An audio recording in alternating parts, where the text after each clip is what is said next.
They're not done yet, as the Spurs have a golden opportunity to get the backup big they need in the wake of the trade deadline.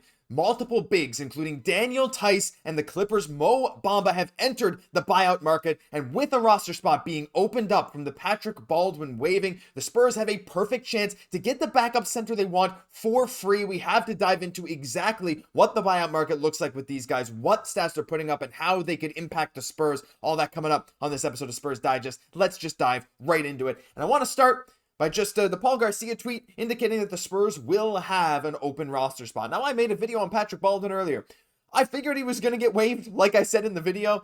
I was hopeful he'd maybe get a few minutes for the team. Like, 6'9", can shoot the three.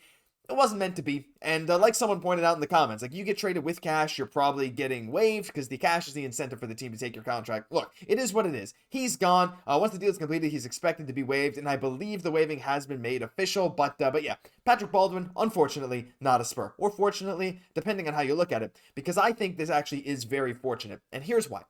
The Spurs still need a backup center. That's one thing we absolutely needed. We didn't trade for one at the deadline. I did videos talking about guys like Andre Drummond, like Guerschon Yabusele, like Chris Boucher, but all of them ended up staying put. But the Spurs kind of have a perfect chance to fill in that void right now as the buyout market is opened up. And the first thing I wanted to talk about is Michael Scotto reporting that the Oklahoma City Thunder will waive Daniel Theis, league sources told HoopsHype. Now, Daniel Theis, I love Daniel Theis. Look, I've been a fan of his for a long time. Fantastic German basketball player, and look, right now he's definitely past his prime. He's a little older, but you know what? Let's just dive into his actual stats this year.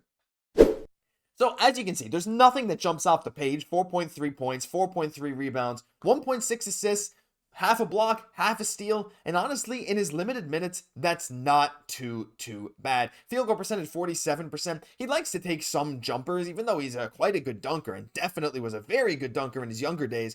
Go watch some Daniel Theis dunk mixtapes if you've never seen that before. The guy can move shockingly well, I tell you. But he's more of a 4 or a 5. Again, he's only 6'8", but he's played a lot of minutes at center throughout his NBA career, as I'll keep his stats up here. And actually, if we just take a look into his stats over his career, this will give you a bigger picture. Let's make it bigger for you. Speaking of bigger picture, again, averaging 4 points a game this year, but he averaged 6 a game last year over 2 teams, 7 the year before. Again, he's declining as he's getting older, but he's always been that kind of guy who primarily plays center despite being somewhat undersized at 6'8". But he's been able to be somewhat efficient from the field. I mean, his early days with Boston, he was actually quite good, even having a year shooting 39% from 3, though only on 1 attempt a game. He's a guy that's able to step out and hit the 3. His numbers are lower this year, but again, he's in an environment like New Orleans where right now, like, I mean, I don't know. They haven't been the best team this year. There have been some, I don't want to say controversies or anything. Like, yeah, they had DeJounte Murray, who's now out for the season, and Brandon Ingram got traded. And look, they haven't been a great team.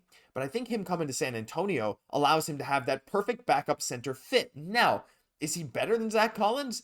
That's where the question marks start to come up. Like, is it worth playing him over a guy like Sandro Mamukelashvili or a guy like Charles Bassey? Maybe, maybe not, but regardless, what Daniel Theis will give you is a solid 15 to 20 minutes off the bench where he's physical, he can block a couple shots, and if you need him to, he can step out and hit a 3. He's not going to light the world on fire with his scoring, but he's able to eat those minutes for the Spurs, and stylistically, I actually think he fits very well. He's an NBA veteran, he can help the team just for this 1 year as they make a playoff push to give them some extra center depth. Whether you play him, whether you play Sandro, whether you play Bassey, it doesn't really matter as long as you have a few guys that can eat minutes in different situations. And I think that's actually what Daniel Theis would bring to the San Antonio Spurs. So honestly, I actually don't totally mind this idea. Again, he's on the buyout market. Any team can go after him. He'll maybe try and get scooped up by another team that's looking for a center. There's a few playoff teams, people already in playoff spots, or teams that are already in playoff spots, who like to use his services because he's shown to be a good veteran, right? Like, not just a solid player who can eat you some minutes. He's a solid veteran to have around the guys, right? So I'm a big fan of Daniel Theis. Again, he's not having a great year this year, but I think he'd actually stylistically fit very well with the Spurs. I want to hear your guys' thoughts on that because maybe I'm overhyping him, and I want you guys to put me in my place if I am. I tend to get hyped over everything because why not? I'm a Spurs fan. I want everything to work out well for the Spurs. I want these things to happen. But hey, we'll try and relax a little bit. Just kidding. No, we're not. We're now talking about Mo Bamba. So Paul Garcia said this. He responded to Michael Scotto's tweet. Paul Garcia, of course, as you know, a Spurs insider. Along with Mo Bamba, Theis will be another big joining the buyout market. And Mo Bamba's a guy that I do want to dive into a little bit deeper.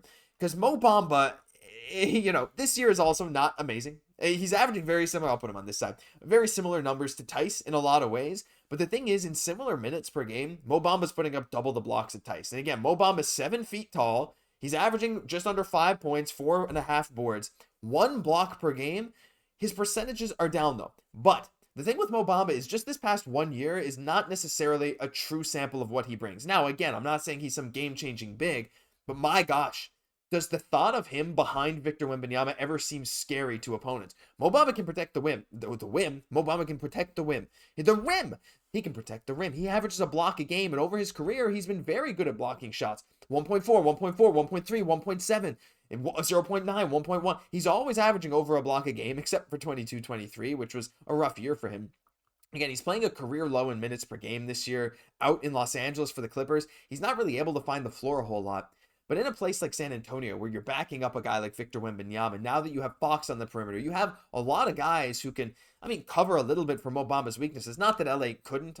Maybe that's, a bad comparison. But regardless, I think Bamba still fits with the Spurs. But the main thing I want to point out is the history of his three-point shooting throughout his career. Because we know he can block shots. We know he's 7 feet tall. He's somewhat mobile.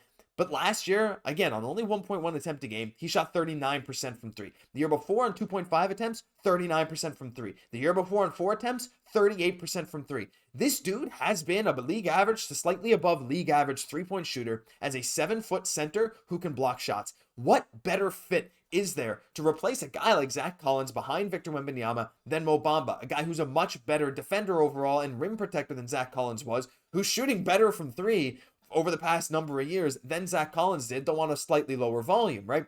I think Mo Bamba, again, he's not that guy who you're going to go get him taking probably not 2, 3, maybe even 4 attempts a game from 3 for the Spurs, but he's able to do it. Like, that's the thing with him. 30% from 3 this year, this is the outlier. It's a career low. You look like it's tied actually with his rookie season for his career low from 3, and it's like this is his career low field goal percentage almost, besides his second season, I guess. So 46.2 versus 46.6.